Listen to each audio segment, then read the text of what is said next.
Tov, Boker Tov, Boker Tov, L'Agdil Torah Ladira, on est aujourd'hui le 27 du mois. C'est ça le 27? Je ne me trompe pas. 28. 28, alors pourquoi il reste au 27? On est le 28, c'est bien ce qui me semblait, du mois de novembre. Et on est exactement le Yud Kislev, exactement. Yud Kislev, L'Chaim Tovim Shalom, Leilu Nishmat, Claudine Chamesha Batroyat Kuka. רוח השם תנחנה בגן עדן עליון כל מתי ישראל ובכללם רפואה שלמה pour tous les malades d'Israël מורתים הקדושה והטהורה דוד חיים בן נועה נאום נחום plus exactement et c'est mieux de dire Nahum que Naoum parce que Nahum c'est Milchon pitié que Dieu nous prenne en miséricorde. Naoum ça veut rien dire. מה עוד? יפה בת שמש, טליה בת אפרת מרים היקרה, יהודה בן אליהו. וזהו, כל אחד ואחד בעזרת השם qu'on entend, רבקה בת מזל טוב, לאה בת חוזה, כל עם ישראל, une bonne רפואה שלמה, une bonne parnassa pour vous tous, un bon zivoug pour chacun de celui qui a besoin, Yosef, toujours en solde. Black Friday.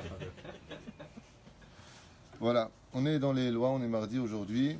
Donc on est dans les lois, on continuera avec Hanouka pour deux raisons. La première parce que c'est une mitzvah de les étudier, puis la deuxième parce qu'on oublie aussi des halachot comme vous le savez. Ceci étant, ce soir il y aura aussi un cours sur un monde de mitzvot, c'est-à-dire qu'est-ce qu'une mitzvah exactement, comment ça fonctionne, à quoi ça sert, quel est le but des mitzvot, patati patata. C'est pour ce soir pour les femmes et ça peut être regardé par tout le monde. Le Kedah est de regarder parce que ça concerne vraiment tout le monde et à chacun des instants de nos vies. Alors n'oublions pas un klal, une généralité, c'est que tout le but des Nerot de Hanouka, l'âme, je dirais même de cette fête, c'est Pirsumé Nissa, c'est-à-dire la publication du miracle de Hanouka, et que les lumières de Hanouka sont des lumières qui surgissent de l'obscurité d'une histoire vécue, mais qui se vit à d'autres degrés dans nos générations d'aujourd'hui.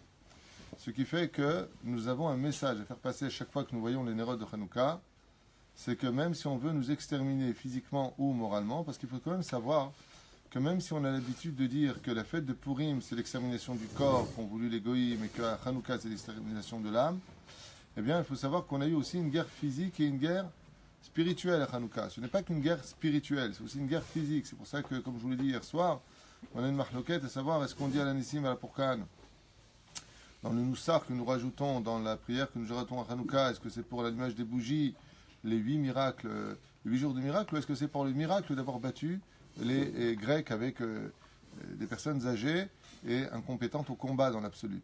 Donc c'est Zot Hashela Gdola pour lesquels il n'y a pas de désespoir.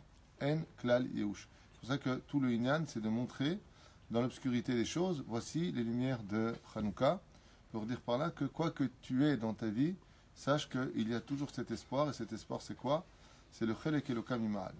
C'est-à-dire que le fait que tu aies une âme juive, c'est amplement suffisant pour que tu ne te décourages jamais. Jamais, jamais. C'est-à-dire si un jour tu te poses la question en disant mais qu'est-ce qui pourrait me sauver aujourd'hui? Azal Tidag, Ata Ben Melech, tu es un fils de roi, Al Tidag. Mais il faut la Talomedetze de cette bougie, entre autres de Hanouka. Alors, Mizvan Aniach Nerot Hanouka Al Petar Beto Mi Bachut. On a l'habitude d'allumer les Nerot de Hanouka, quand on ouvre la porte, imaginez maintenant que je sois chez moi, à ma gauche j'ai la mezouza, donc je vais la mettre à ma droite. En général, si je fais la mitzvah des Rabbanan de porter un talit katan, c'est une mitzvah tassée de Oraïta si j'ai 4 coins, mais le fait de le porter, c'est des Rabbanan. Alors si maintenant moi, je décide de mettre un talit sur moi, ce qui est mon cas, et que j'allume ma bougie de Hanouka sur ma droite, et qu'à gauche j'ai ma mezouza, pardon? Oui, je te dis quand je sors de chez moi, ou si tu préfères quand tu rentres de chez toi. Et si je sors de chez moi pour allumer, ou si je viens de l'extérieur, ce sera le contraire, c'est évident. D'accord?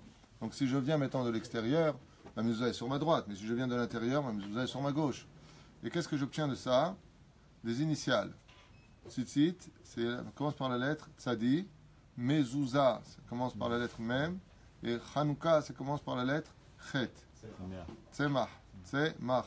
Et Tzemach David Abdecha. De là, les Chachamim nous disent que le fait d'allumer dans ces conditions-là, Hanouka, d'avoir sa mezouza à votre droite, vous rentrez chez vous, ou à votre gauche, vous sortez de chez vous, quoi qu'il advienne, d'avoir sa mezouza à sa droite, d'avoir la menorah en face, la Hanoukia en face, et vous au milieu, en train de l'allumer, avec ces trois mitzvot-là, vous apportez non seulement un proverbe très connu du Talmud qui dit Chut hameshulash lobim hera inatek, on a trois mitzvot qui se réunissent ensemble. Ce n'est pas évident, ce ne sera jamais même facile de la défaire. C'est-à-dire que c'est une mitzvah qui est très très élevée. C'est les trois mitzvot qu'on a ici, comme une ficelle. Une ficelle, c'est toujours trois cordes, si on veut qu'elle tienne bien, pas deux cordes. Et la deuxième chose, c'est que ça ramènera la Géoula. D'accord? Ça fait venir le Melech HaMashiach. Cette mitzvah-là est très grande parce qu'elle est l'espoir de la rédemption finale de ces 6000 ans que nous avons pratiquement passés dans beaucoup de souffrances malgré tout. Cette halakha-là, elle convient par rapport à un gova du bâtiment. Si on est au rez-de-jardin ou au premier étage. On va y arriver, absolument. Bevadaï que si on se trouve au troisième étage, Zelom ou il kolkar, donc on verra que on pourra la mettre à la fenêtre. C'est-à-dire qu'on ne fera pas la mitzvah de réunir ces trois fils ensemble? Alors, il y en a qui le font comme ça. Il y en a qui, malgré le fait de l'avoir mis à l'extérieur, rallument une lumière quand même à la porte. Il y en a par exemple à Jérusalem, Tibane Betikonen. J'ai vu ça dans plusieurs binanim charidim. Ils allument des chanoukiot en bas, tous en bas. Donc l'immeuble est très haut. Donc dans le hall, tout le monde va allumer ses chanoukiot pour que le maximum de passage se fasse. Et chez eux à la maison, ils rallument une autre chanouka sans bracha pour les sfaradim, puisque la bracha a été faite en bas. Donc comme ça, ils ont et les lumières pour les enfants à la maison et la famille, et la chanoukia en bas pour le pirsoumé. Il y en a beaucoup qui font ça. Même si Minadine, c'est pas obligé de le faire. Parce que tu as allumé, c'est Nigmar. Que de le faire semanes, donc tout le but c'est de le faire semanes. Mitzvah l'aniach bepetach hasamuch lebeto, mismol shel hanichnas labait. Donc là, il prend l'exemple de celui qui rentre à la maison. Moi, j'ai pris l'exemple de celui qui sort de chez lui, parce qu'en général, on rentre chez soi pour mettre les nérotes. Mais il dit donc quand je rentre à l'intérieur, que de shetiye mezuzam yemin vener chanouka mismol, ou que shenichnas yotze areu mukaf bemitzvot, comme on vient de le dire. Maintenant, la personne habite dans une villa. Il a acheté la maison à JR, super belle villa.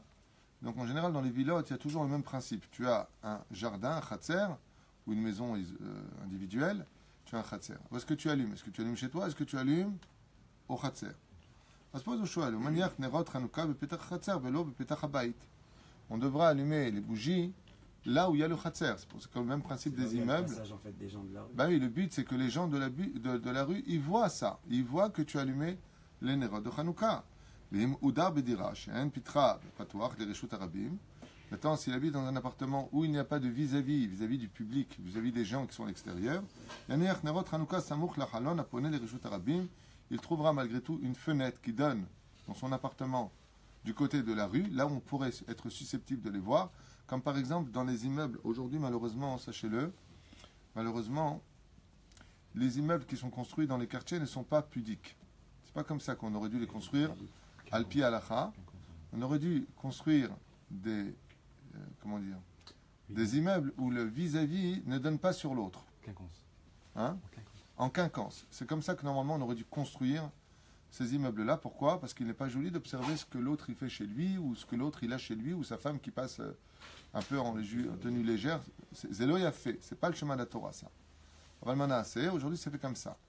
Alors, malgré tout, dans tout mal, comme on l'a dit hier soir dans le shiur sur le Hashmal, il y a du bien. C'est que le fait d'être, par exemple, dans des styles cités, où tu as, par exemple, donc la personne habite dans une cité. Il y en a beaucoup en Israël aujourd'hui des cités. Donc, ce sont un immeuble, un immeuble, un immeuble, un immeuble. Tu es dans une espèce de U comme ça.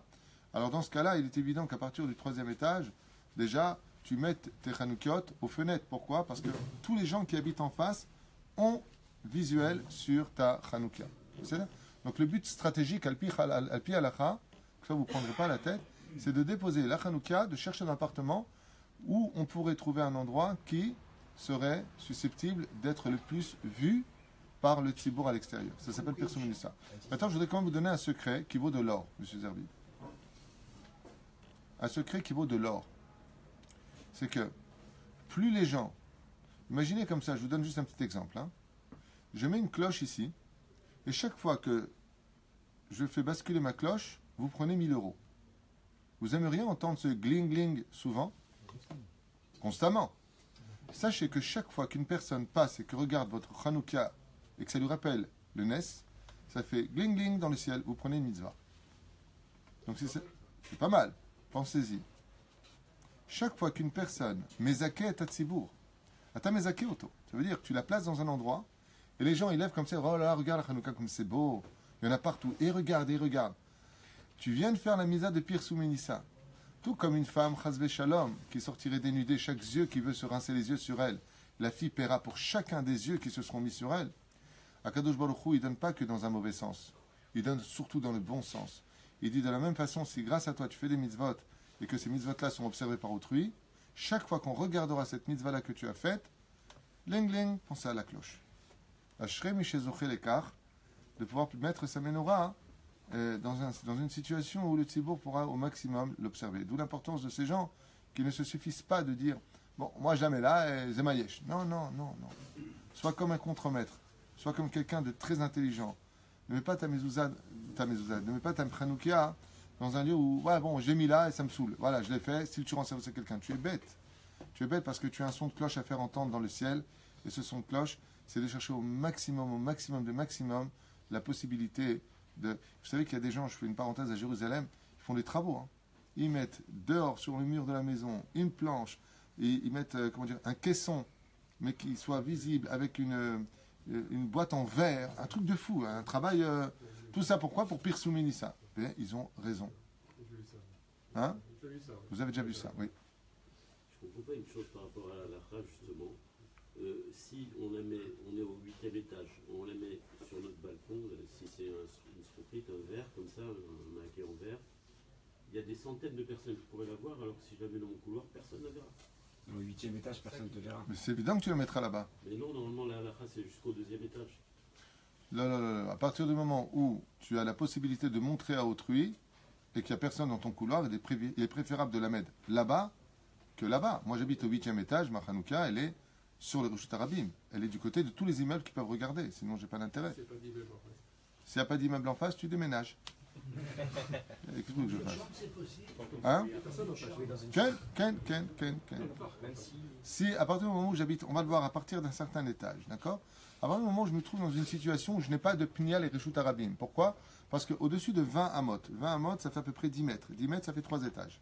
C'est ça? Ou plutôt 2 étages. 2 étages et demi, j'en sais rien. Comment ça fait 10 mètres par rapport au... Ça fait 3 étages en général, d'accord?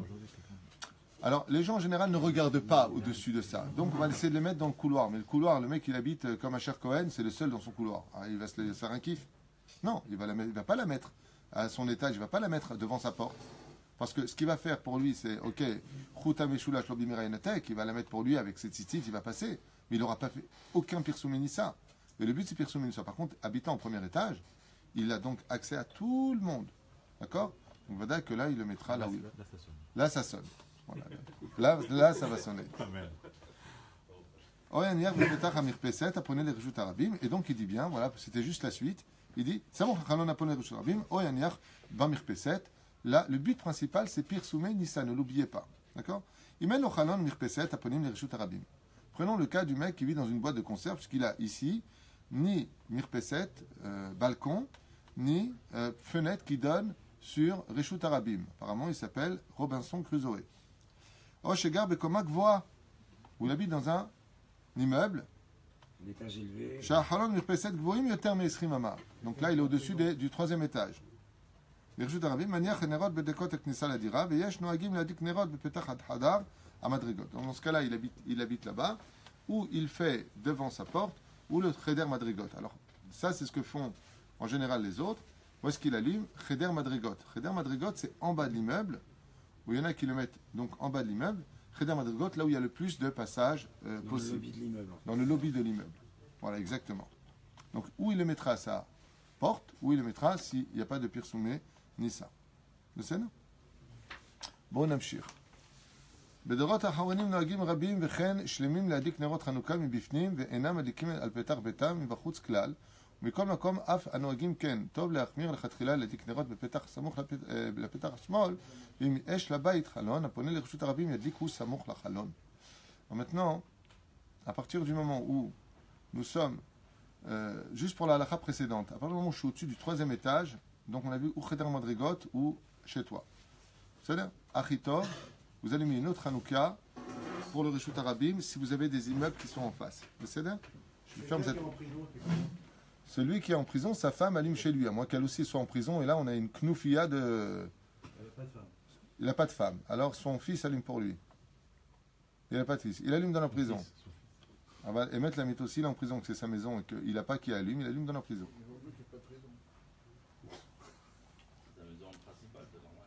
C'est sa maison, elle m'a la sorte. Il y en a qui ont eu l'habitude d'allumer la Hanoukia à la maison, quand ils ont la possibilité d'allumer, sur le Cheder Madrigot. Ça veut dire que nous sommes dans le palier de l'appartement, et lui, qu'est-ce qu'il fait? Il allume à l'intérieur de la maison. Ils disent ici, les khatrila, c'est pas bien de faire ça, il faut la mettre à l'extérieur de la maison. Mais c'est là.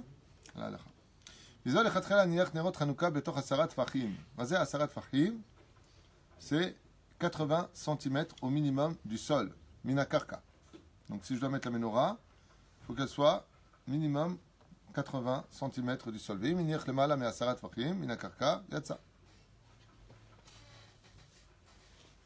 Alors ici il dit quelque chose à revenir dessus. Betor, mazé betor, dans les 80 cm à partir du sol. Mais si c'est au-dessus, yatsa yedechova. Et si maintenant il veut la mettre à la fenêtre, alors on a dit c'est bien qu'elle soit dans les 10 fahim. Mais 10 fahim, ça fait 80 cm. La fenêtre elle est peut-être au-dessus des 80 cm. Donc maintenant qu'est-ce qu'il veut lui? Il veut faire pirsuminissa. Il veut mettre sa menorah dans un endroit où ça se voit. Halon gavoa minakarka, yoter mi'asarat fahim. Rachay bevada el aniach lemala mi'asarat fahim. Afle khatrila. Pourquoi? Parce que c'est de cette hauteur-là, Asarat Farim, c'est le best. D'accord, dans les 80 cm. Ah bah, tu as jusqu'à Esrimama.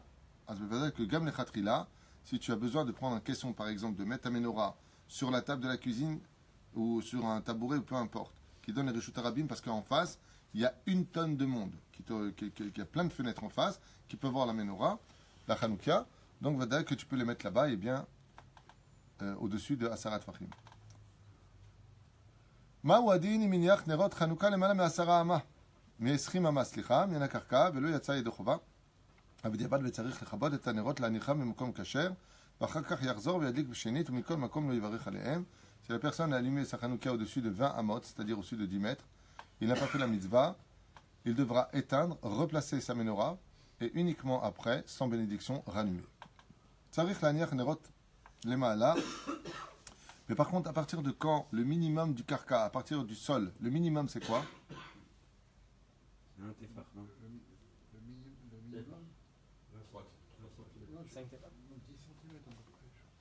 À partir de quoi je peux poser ma menorah à partir du sol? L'endroit où je dois la poser. Est-ce que je peux la poser sur le sol même? Non. Est-ce que je posais un tefar, 8 cm?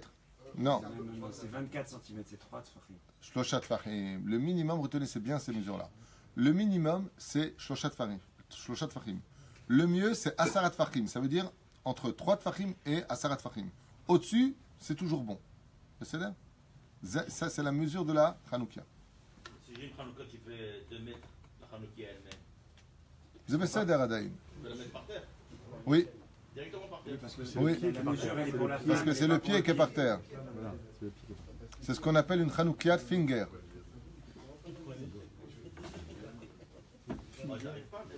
Parce que c'est plus long le finger. Une pub. 2 mètres de haut la Hanouka. C'est ce que tu as chez toi? Non. Ah, j'ai eu peur pour toi. Le seul qui dit ça, c'est le plus petit du.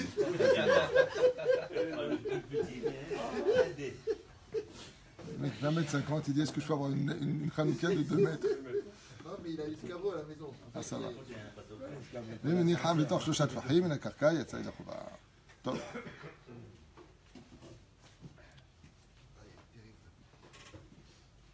Et si maintenant il a pas fait attention, il a mis dans les shloshat fachim, c'est-à-dire il est dans les shloshat fachim, pas au-dessus, malgré tout yatsa yedei chova. Il n'est pas obligé de la réteindre. Chatzer odira sheyesh la shne ptachim shne ruchot. Un appartement qui a 2 entrées, ça veut dire il a une entrée à droite, comme à Paris souvent il y avait ça, il y avait l'entrée principale et l'entrée de service. Vous vous rappelez de ça? Quand on rentrait tard le soir, que nos parents nous disaient tu rentres à minuit maximum et qu'on rentrait à 3h du mat, on passait jamais par la porte principale, on passait par la cuisine. C'est dans le 16e. Non, dans le Non, non, non, dans le 3e arrondissement de Paris, bon marché. Non, non. Chatzer odira sheyesh la shne ptachim shne ruchot. Maintenant, nous avons un appartement donc avec 2 entrées. C'est-à-dire que la dik ner Hanouka b'shne ptachim b'shne chashad. Si tu as 2 entrées, même si tu as 3 entrées, on ne sait jamais, pour t'échapper. Là où tu as des entrées, tu devras les allumer. Tout endroit susceptible d'être vu par le tzibour, tu dois allumer. Ce qui fait que si tu as 2 entrées chez toi à la maison, Dougma, tu as une entrée de Sratzer, d'accord? Par exemple, tu as de ce côté-là, ça mène Reshut Arabim, de l'autre côté, ça donne en face de personnes qui ne passent pas mais qui voient. Tu dois allumer 2 Hanoukiot. Tu feras la bracha sur une et tu viendras allumer l'autre. Aval Shark Dik Shne Hanoukiot, tu devras en allumer 2. Shomro Otam Aroim Petach Echad Bilvad, Sheim Ze le Dik Nerot Hanouka Klal. De peur qu'on en vienne à faire du Moti Shemra sur toi en disant, te rends compte, on passe, il ne met pas la Hanouka celui-là. Hormis le miracle, il y a lieu de faire attention. C'est pour ça que les Chachamim nous disent que dans du Lachon Hara, il y en a 3 qui sont punis. Celui qui l'a dit, celui qui l'écoute, et celui qui l'a provoqué. Ici, il ne te dit, provoque pas du Lachon Hara sur toi. C'est l'eau, il y a Guidou, quoi, il n'allume pas sa Hanouka celui-là. Mais une Hanouka. C'est ça? Bien entendu, il fera la bracha que sur une seule Hanouka. Et si maintenant, il y a ça aussi aux États-Unis, on peut voir ce genre de choses. Même à Eilat, on peut voir ce genre de choses dans les belles villottes. Tu as l'entrée principale avec 2 portes magnifiques, et juste à côté, tu as l'entrée de la cuisine. Une petite cuisine qui est séparée. Donc là, on a 2 ptachim, on a 2 portes. Mais ils sont les 2 sur le même endroit. Dans ce cas-là, que tu n'as pas besoin de mettre 2 mezuzot, je ne sais pas ce que avec les mezuzot, 2 chanoukiot. C'est ça? Pas shoot, halachot, shootot. בזמן הזה שרבים נוהגים להדליק בפנים הבית, ובלאו הכי אין בהדלקה עקר לבני רשות הרבים, אף אם יש לו חצר או דירה עם 2 פתחים, 2 רוחות, אינו צריך להדליק אלא בפעם אחת בלבד. Imagine maintenant la personne qui habite dans un immeuble où il n'y a pas de vis-à-vis, il n'y a pas de personne qui pourrait voir la Hanouka, mais il a 2 entrées lui aussi. Il a une sortie donc qui donne dans le mavo, dans le hall, dans le couloir, enfin pour aller à l'ascenseur, et il a une autre sortie qui mène directement à des escaliers où là il n'y a personne, mais il a quand même 2 sorties, malgré tout. Qu'est-ce qu'on a dit tout à l'heure? C'est que la dik, on ne sait jamais s'il y a quelqu'un. Il dit non, dans un cas pareil, il m'a dit que Petar Echad Bilvad, il ne l'allumera que dans une seule et unique entrée. Celui qui a une villa qui est clos par un mur, on ne peut pas voir s'il met juste... On a déjà répondu à cette question, M. Zerbib. Il allumera à l'entrée de cette barrière, et non pas chez lui. À l'extérieur. À l'extérieur. C'est une question. Pierson me dit ça. C'est vrai que vous avez dit que plus on voit, plus on touche. Plus la cloche. Ok, pas de problème. Mais si par exemple, il y a la Hanouka et tout autour on met un petit peu de guirlandes tout petites que les gens... Des guirlandes? Non, c'est non.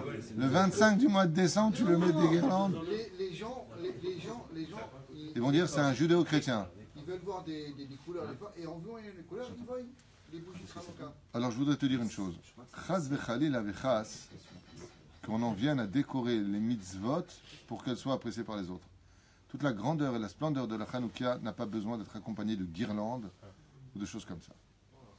C'est comme quelqu'un qui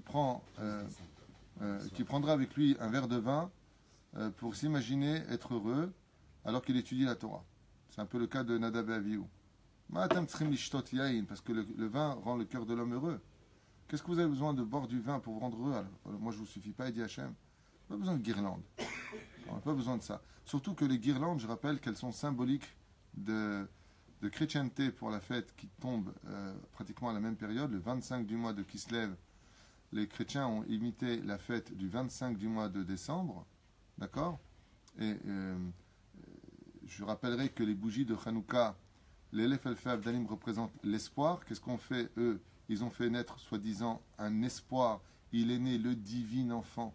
Cet enfant de l'espoir que eux ont appelé le Messie, qui n'a fait pour l'instant pas grand-chose, qui a apporté beaucoup de pogroms dans l'histoire, et même s'il y a eu un bien dans le sens où on est passé de la barbarie à un peu plus calme, comme disait Manitou. C'est ce qu'a apporté comme bien la chrétienté, c'est que les gens sont passés de la barbarie à la passivité un peu plus, mais bon, ça n'a pas tenu longtemps avec tout ce qu'on sait des croisades et de l'inquisition et des bourreaux et tout ce qui s'ensuit, si on était un peu plus honnête, hein, sans parler de la pédophilie et tout ce qui s'ensuit derrière. Aval, quoi qu'il advienne, cette fête a été imitée parce que c'est la fête de l'espoir. Et de quoi elle est décorée? Elle est décorée comme ça de crèches. Et je ne sais pas si vous avez remarqué dans la chrétienté, donc ils font des crèches. Aujourd'hui, ils ne peuvent plus le faire en France parce que l'islam leur a interdit, mais c'est pas une blague. Hein. Ils viennent d'annuler à Paris le salon de Noël, qui existe depuis 50 ans. Les Arabes ont dit, on ne veut pas. Et Allah, pas de problème. Ah ouais. Les choses qui sont d'accord à Noël, c'est la prime de Noël de la CAF. Oui, par contre, ça, oui, ils sont d'accord pour la CAF. J'ai un truc à vous dire comme ça, parce que vous ne le sachiez peut-être pas. Je viens de savoir hier soir, par mon technicien sur le site, que juste pendant Shabbat, vous pourriez me donner le chiffre, s'il vous plaît, officiel, de combien de fois on a été piraté. Si tu veux, j'allais dire. Vous pourriez me donner le chiffre, s'il vous plaît, en un seul Shabbat. Shabbat qui vient de passer. Nous, on a été piratés. Non, le site Tentative. Torah Chaim. Vous savez combien de fois nous avons été piratés? 1 million de virus nous ont été envoyés. 1 million. C'est le chiffre qui est sorti à l'ordinateur. Qui balle nous millions de virus. 1 million de virus pour pirater, nous mettre des sites incestueux à la place, 1 million de sites pour pénétrer notre système de diffusion de Torah. Alors je peux vous affirmer une chose après ça. Hier soir, je me suis retourné et j'ai dit à ma femme, Baruch Hashem, s'il y a 1 million de virus qui s'intéressent à nous, c'est qu'on diffuse une vraie Torah de vérité. Là où il y a de la vérité, tu as tous 1 million en une journée. Les pays, Chine, beaucoup de pays arabes, bien entendu, sont cités, et quelques pays européens. 1 million de virus nous ont été envoyés. Ils ont enlevé tout. Oui. Ah oui, là. Les techniciens, ils sont là pour ça. Ils ont J'ai fait le ménage de Pessah. fait le ménage de Pessah, mais bon, et c'est tous les jours. Tous les jours, on en reçoit des milliers qui nous empêchent de diffuser. C'est pour ça que des fois, je reçois des messages sur le mail qui me disent, vous savez, sur votre site, il y a des trucs qui apparaissent à ce méchement. Ils n'arrêtent pas. Alors, c'est bon signe. C'est très bon signe. Par rapport aux guirlandes, on n'a pas un problème à Non, Jérusalem. tout ce que je viens de dire, tu n'en as rien à faire, toi. J'allais vous parler de guirlandes. Donc, ce que tu viens de dire, on s'en fiche. Guirlande, s'il vous plaît. Alors, les guirlandes. Bon, fermez la parenthèse, allez, on repasse le lien. Puisque Noël et Hanouka tombent en même temps, à Jérusalem, ils mettent pas mal de guirlandes de par le fait qu'il y a le christianisme. Ah, Enrico Macias avait dit Noël à Jérusalem. Cette année, ils ne tombent pas du tout. Ni pendant, ni après, ni avant, ils tombent. Si, avant. Donc, du 12 au 20. Du 12 au 20 décembre. Regardez, chers Quelques jours amis, après. écoutez-moi. Il y a la fête, elles sont décorées depuis le premier. Sur le domaine international, Jérusalem se veut être la terre des religions. La démocratie israélienne, qui a toujours cette notion d'être complexée. Nous sommes un pays complexé d'exister, un pays complexé de notre identité. C'est dû à une humilité peut-être un peu déplacée. Mais la Torah nous a ordonné de ne pas laisser vivre la Vodazara dans notre pays. Pour l'instant, le gouvernement ne l'entend pas de cette oreille-là.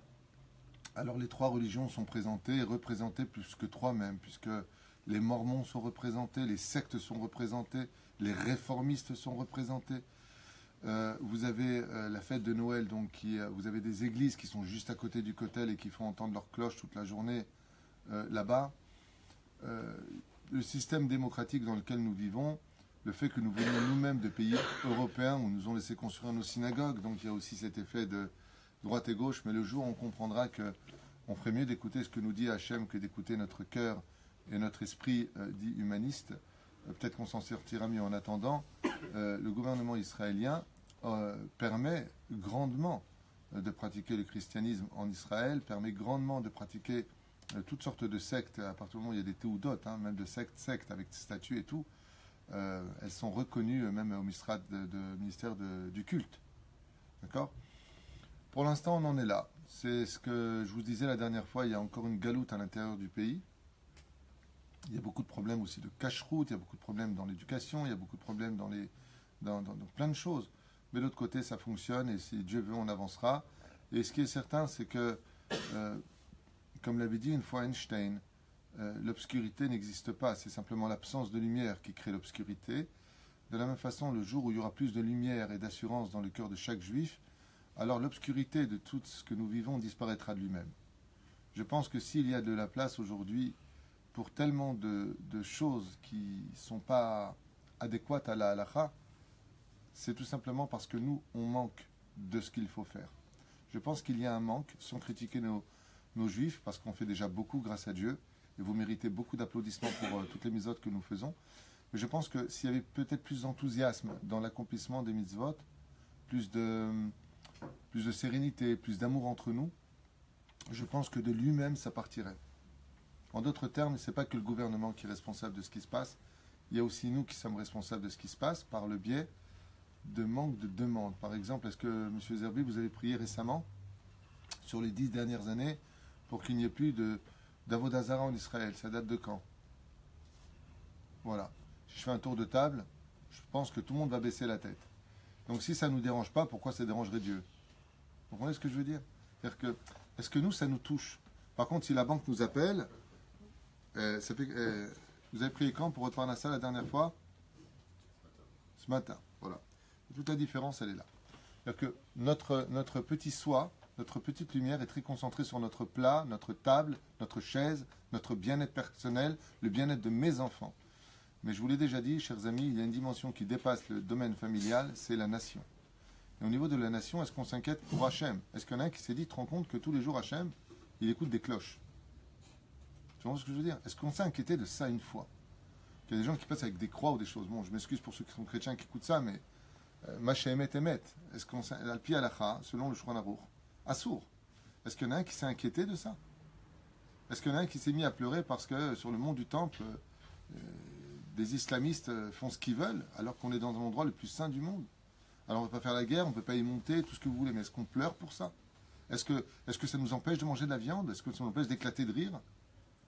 C'est là qu'est toute la question. C'est-à-dire que si nous avions dans notre cœur, ne serait-ce que, allez, rien de plus que manifestation au Kotel. Hachem, on veut ça. Est-ce qu'on le fait? Hachem, j'ai mon fils qui est malade. Hachem, je veux me marier. Hachem, je veux une parnassa. Hachem, oui, avec nos lèvres. Mais est-ce qu'on le demande avec le cœur, Maurice? C'est la question que je pose. Hier à 13h41, c'est ce qu'on a fait. On ne peut pas changer notre fille. Non, mais je vais te poser une question. Tu pries pour ta parnassa dans ta Amida? Oui. Bezrat Hachem. Et quand tu vas faire un contrat, tu pries? Non, je vais, Dieu me le donne, qu'est-ce que je fais? Bon, je ne m'adresse pas au bon endroit parce que toi, tu es un peu d'ambaret comme mec. Non, mais c'est vrai, toi, tu es un mec, tu vois un mec qui se suicide, tu dis, bon, bah, il s'est suicidé. T'as pas de... Non, mais de façon générale, un mec normal, composé de sang, de lymphe, de globules blancs, de globules rouges, un mec humain, il aura en général... Non, mais c'est vrai, toi, tu es un peu hors norme. Il aura, quand il va faire un contrat, il veut que ça se passe. Quoi. Je veux dire, il va prier en dehors de la prière. Reste dans ton iceberg.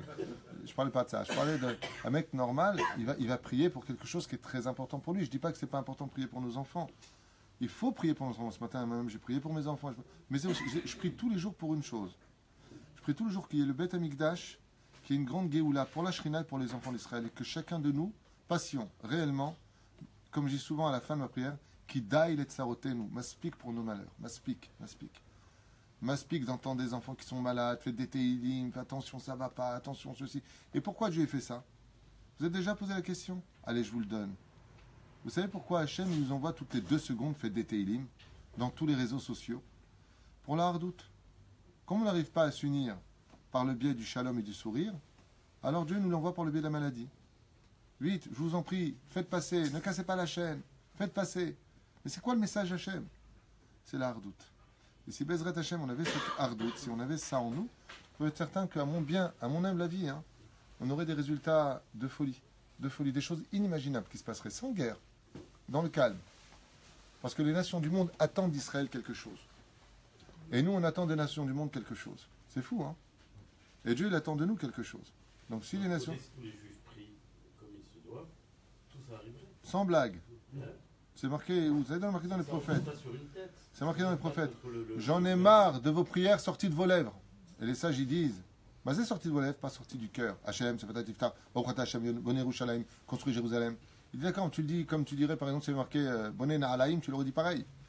Construis des chaussures, c'est pareil pour toi. Est-ce que, au moment où tu dis Boné Yerushalayim, tu es mitraquez, tu dis, mais mince, moi j'ai une maison, Dieu il n'a pas de maison, est-ce que ça te fait mal? Est-ce que ça te bouge quelque chose? Chouvaï, franchement, non. On ne sait même pas si on l'a dit, Boné Yerushalayim. On avait Modim Anachnoular, j'ai dit Modim, j'ai dit ça moi. On n'est même pas là. On était à la banque à Poalim quand on le disait. Au moins, le ministre de la Santé a eu le courage de démissionner cette semaine contre les travaux de Shabbat. Donc, on a pu... Non, je sais pas. Hein. On a une idée du pourcentage de juifs qui prient. Qui prient tous les jours la Hamida? Oui. 20%.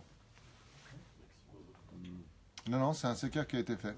Il y a 20% de Haredim, donc on peut estimer que... Maintenant, ça veut dire qu'il n'y a pas que les Haredim qui prient, il y a aussi les autres. Aval, Tachles sur Haredim, il y a 20%. Donc c'est certain qu'en général, ils prient. Mais même eux, c'est pas parce que tu as un chapeau et une barbe que tu pries vachement bien. J'en suis pas sûr, il n'y a que Dieu qui le sait. Mais ce qui est certain, c'est que si on le demandait à Hachem, on l'aurait peut-être. Mais nous, aujourd'hui, ce qui nous intéresse essentiellement dans cette génération, c'est la Parnassa. C'est le béaba de l'histoire. On demande la Parnassa. Et c'est important. Mais il y a plus important que la Parnassa. Il y a plus important. Il y a la Parnassa qui est donnée par rapport à un centre de choses qui peut tout te donner. Le sourire, la joie de vivre. Parce que la Parnassa n'est pas forcément... comment dire, la richesse n'est pas forcément tremplin de joie, tremplin de bonheur. Elle peut t'amener à quitter ta femme, aller avec plein d'autres femmes, faire plein d'avérotes et t'amener Guiné Guéinam. Ce qu'il faut, c'est avoir le bonheur. Et le bonheur se trouve dans la Torah. S'il y avait un CEDER, les trois premières demandes qu'on devrait faire. S'il y avait quoi, un Seder? Le Seder a déjà été fait par la Knesset Agdola et le Seder est parfaitement fait, il n'y a pas à le changer. D'abord, on fait Baruch Hashem, on reconnaît la grandeur d'Hachem, ensuite on fait les Bakashot, ensuite on fait les Odaot. On remercie Hachem pour ce qu'il nous a donné, Moudim Anachnulach, Atav Shemcha Lchan El Odot, Bechoulé Bechoulé. C'est un Seder qui est parfaitement fait.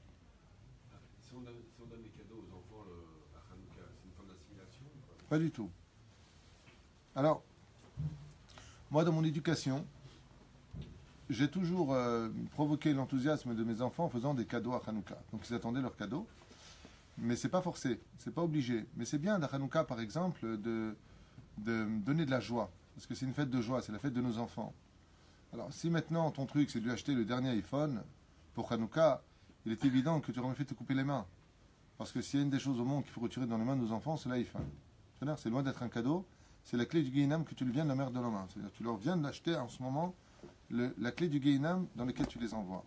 Mais si Bezrat Hashem à Hanouka, par exemple, après les avoir allumés, danser un peu avec les enfants, étudier un petit peu avec eux des petites kétotes comme ça, comme j'ai l'habitude de l'expliquer pour chaque Hanouka, tu les emmènes manger au petit restaurant, comme ça, un truc sympathique, ou vous faites une sortie qu'ils ont envie de vivre, le style Luna Park, Machouya fait. La malo. Le but, c'est de donner de la joie à nos enfants à Hanouka. De leur expliquer un petit peu le domaine de l'assimilation, de leur faire comprendre la chance qu'ils ont d'être juifs. C'est vraiment le but. Maintenant, par rapport au fait que les goïms, eux, ils offrent des cadeaux, le Papa Noël qui se débarque, je rappelle que cette fête chrétienne est née du judaïsme. C'est-à-dire que c'est parce que nous l'avons faite qu'ils l'ont fait. Toutes les fêtes juives ont été copiées par le christianisme, sauf une, comme on en avait parlé. Sukkot, c'est la seule fête. Pourquoi? Parce qu'il y a quelque chose de beau dans la commémoration de l'allumage des bougies. De vivre dans une cabane alors que tu as une maison, c'est débile. Donc ils ne le font pas. Il faut de la émouna pour ça. Ça comprend le peuple d'Israël. Tov, Rabotai, je ne voulais pas faire un cours ni blesser quiconque, ni du monde chrétien ni du monde musulman, c'est pas mon but. Mais la vérité reste la vérité. Et moi, par contre, j'ai pas de complexe d'infériorité par rapport à ma Torah. C'est ma terre, je suis juif, Dieu est émet et seule la Torah est émet. Voilà. Comme ça, c'est clair, c'est net et c'est précis. Et je le vis très bien. Tout simplement. Moi, je parle avec des gens, ils me disent, non mais, quand même, et Jésus. Qu'est-ce que tu veux? On ne sait même pas s'il a existé, même selon les théologiens, on ne sait même pas s'il a existé le personnage. On a qui trouve des preuves et des preuves et des preuves que. Eux-mêmes, ils sont pas sûrs. D'ailleurs, la preuve, on a, il dit, tu crois? Non, c'est un jeu de mots. Tu crois, c'est pas sûr, mais c'est pas grave, vous êtes un peu endormi ce matin. Non, mais je suis pas endormi.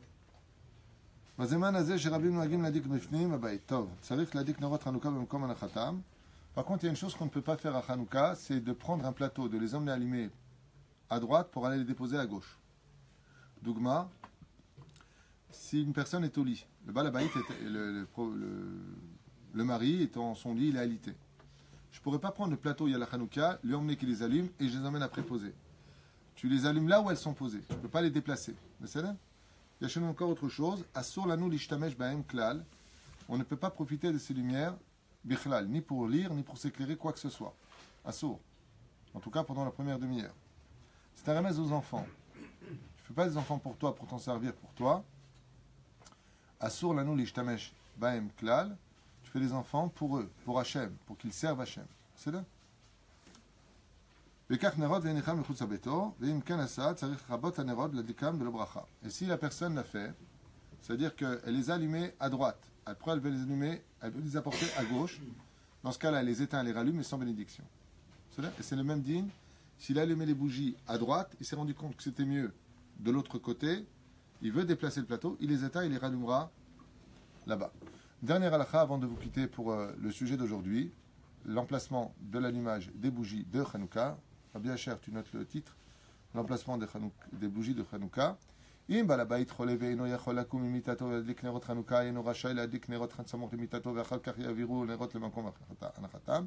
il savait à bon, c'est la que je vous avais dit. Il vient de dire ensuite, parce que moi je dis la halachot de tête, il viendra de les dire ensuite. Donc dans ce cas-là, il demandera s'il aalité à une autre personne de bien vouloir les allumer à sa place, sa femme ou un de ses enfants. Juste pour revenir sur les nérotes ce matin de ce que nous avions dit, de celui qui est ou umlal, vous vous rappelez ce qu'on a dit tout à l'heure? Alors un umlal, c'est un sans-abri, ou alors une personne qui est très riche, qui a une bonne situation, seulement il ne rentrera pas chez lui parce qu'il travaille, il est pris au travail, il ne rentrera pas si ce n'est qu'à l'aube. Dans ce cas-là, il ne peut pas allumer les bougies de Hanouka, puisqu'il n'est pas chez lui, Ishu Beto. Il ne se fait pas inviter, il est dans une situation de « je n'allumerai pas ce soir ». Ça peut arriver. Dans ce cas-là, il pourra dire la bénédiction le premier soir de « Shehiyanu vekiyemanu veiganu et sha'asanissim lavotenu bayamim haem bazemanazeh » en observant tout simplement les bougies d'une personne qui les a allumées, la Hanouka d'une personne qui les a allumées. Mais pour cela, il y a une condition. C'est que ces bougies furent allumées dans la demi-heure. Ça veut dire que si, bien entendu, il veut être certain qu'il est dans la demi-heure, il démarrera le temps à partir de la sortie des étoiles. Ou avant, on ne peut pas les allumer en général. Donc, imaginons qu'à 5h10, 17h10 de l'après-midi, les gens allument les nérotes, et là, il passe, il est 17h30. Est-ce qu'il est dans la demi-heure? Oui, il est obligé d'être dans la demi-heure. Donc, dans ce cas-là, il n'y a pas de problème de dire, en observant ces nérotes, Sheikh Hayanou, Sheikh Hayanou le premier soir, et pourquoi Sheikh Hayanou? Alors, c'est pas lui qui les a allumés, mais il les voit. Je vous ai dit que les voir, c'est ding ding. Pour lui aussi, c'est un miracle. C'est un bien.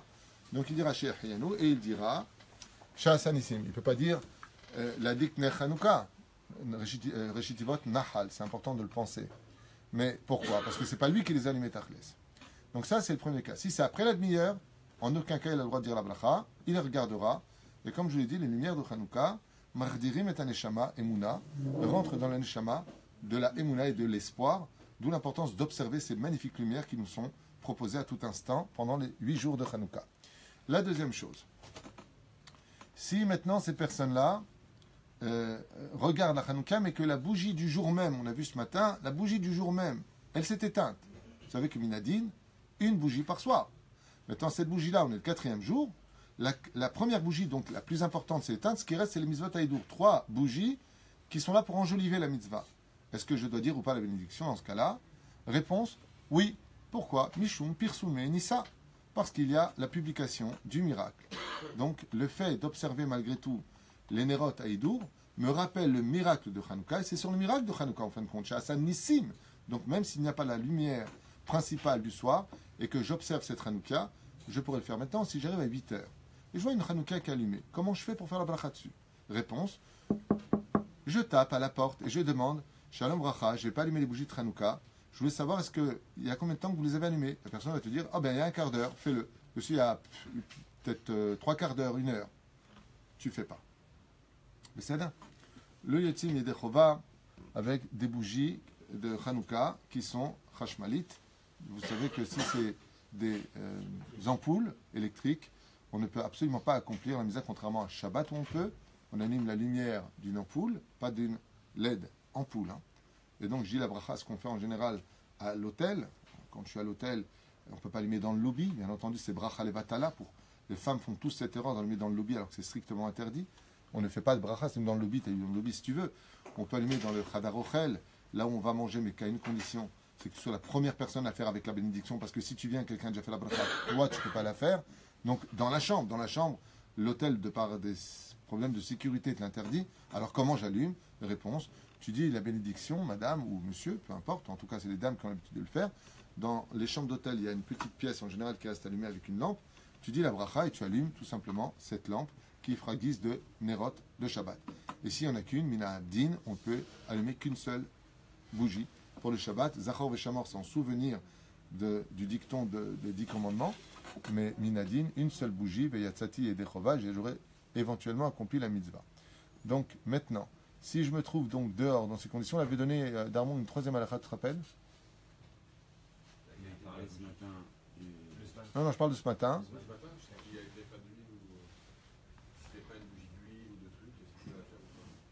Ah oui, c'était ça, tu as raison, bravo, tu as bien raison.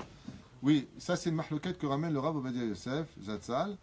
Est-ce que je suis obligé de voir l'huile, la mèche et la flamme pour faire la bracha, ou est-ce que ça me suffira uniquement d'extérieur, étant dans l'impossibilité d'allumer cette soirée-là les bougies de Hanouka? Est-ce que je regarde simplement la flamme, je ne suis pas obligé de regarder ce qu'il y a dedans, étant donné que toutes les huiles sont cachères pour Hanouka? Eh bien, je pourrais simplement regarder l'huile, comme dit le Rav Ovadia Yosef, la flamme, et dire la bénédiction. Je ne suis pas obligé de m'approcher et de regarder que, voilà, c'est l'huile qui est à l'intérieur. Les bougies allumées avec des bougies de Tchava, des cires, sont cachères pour Pessah. C'est pas ce qu'il y a de mieux, je vous le dis dès maintenant. Surtout ces petites bougies qui sont vendues dans des petites boîtes en France, de toutes sortes de couleurs. C'est loin d'être cachère pour Hanouka. Je ne sais même pas si ça dure une demi-heure, je vous dis franchement. Je me rappelle, j'étais jeune, donc j'ai pas de bons souvenirs. Mais je me rappelle que ça se trouve. C'est très limite. Voilà, je sais que c'est très limite une demi-heure, ça se consomme très vite. C'est pas digne de Hanouka. C'est joli parce que c'est plusieurs couleurs. Le mieux c'est d'acheter des vidéos. Aujourd'hui il y a moins d'excuses parce qu'ils vendent des boîtes. Ils vendent des boîtes où tu as les 44 bougies de Hanouka. Et je vous laisserai avec un dernier chidouche pour cela. C'est que c'est quand même curieux qu'à Hanouka, nulle part, on commémore la résurrection des 3 interdits que nous ont imposés les Yévanim. Vous avez remarqué ça? Qu'est-ce qu'ils nous ont annulé eux? Ils nous ont annulé la Brit Mila, le Shabbat et Rosh Chodesh. C'est les 3 interdits qui nous ont, bien entendu, imposés. C'est les 3 qu'on revoit toujours dans Hanouka. Forcément, du fait qu'il y a 8 jours, donc il y a forcément un Shabbat, il y a Rosh Chodesh Tevet, et 8 jours, ça représente la Mila. C'est les 8 jours de la Mila, donc les 3. Le fait Meod Amarta, il y a Rosh Chodesh, effectivement, parce que du 25, il y a toujours Rosh Chodesh Tevet. Donc on fête Rosh Chodesh, dit allez vous faire cuire un œuf chez les Grecs. Vous avez voulu nous empêcher. Notre fête ne tombera pas le 15 du mois, mais le 25 du mois, d'Avka Samour, les Rosh Chodesh. Il y a automatiquement Shabbat à l'intérieur et les 8 jours de la Mila. Alors, puisque tu as donné ce magnifique ridouche, je t'en donnerai un autre avec ta permission. C'est que si vous savez compter, il y a en moyenne 29 jours dans un mois. 29 plus 8 jours de Brit, ça fait combien? 29 et 28 37. Et 7 jours pour Shabbat. Combien on a de bougies pour tout Hanouka? 44 bougies. C'est un commentaire du Rabbi Lubavitch qui dit que pourquoi on a en tout 44 bougies de Mitzvah Taïdour? C'est parce qu'en réalité, chaque Nerot que nous allons allumer, chaque flamme qui va se raviver, vient rééclairer l'annulation de ces 3 mitzvot principales du judaïsme, Shabbat, Mila et Rosh Chodesh. Kol Tov. Chazak Varo.